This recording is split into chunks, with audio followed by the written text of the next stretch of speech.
Kaunti ya Mombasa ni kumwe gwa kuria kuri urugari wa gikiro kia iguru guku bururi-ini uria ukoragwo gatagati-ini ka digrii 24 kinyagia 28.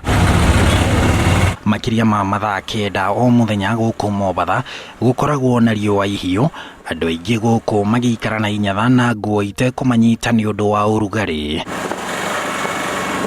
Ni urugari uyu na utheri uyu wa riua uria gikaro kinene gia kanitha wa Catholic Diocese ya Mombasa urahuthira na njira ya kuhutega ukihuthira mitambo 300 ya kuhuthira riua ya solar iria itegetwo mabati-ini ma nyumba cia gikaro giki.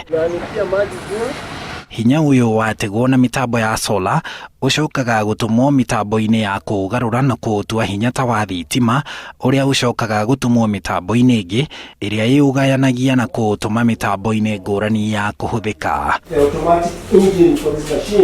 Kanitha uyu rungu rwa muthikabu munene Martin Kivuva ni wakite nyumba ya ageni iria iri na ngorofa 5 na igathikitwo mitambo ya kuhurana na urugari wa Mombasa, mitambo iria irahuthira hinya uyu wa solar.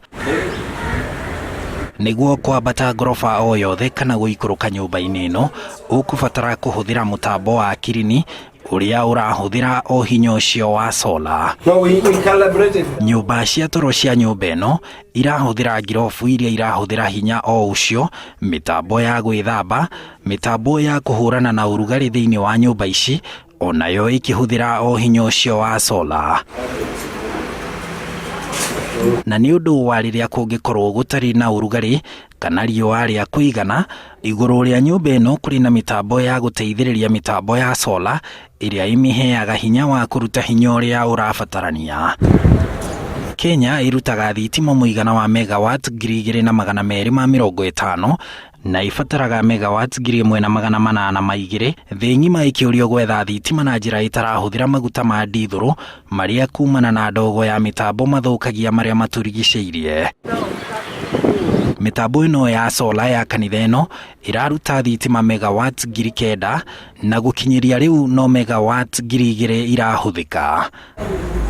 Handu-ini ha Inooro TV kuma Mombasa, njitagwo Harun Njoroge wa Maina.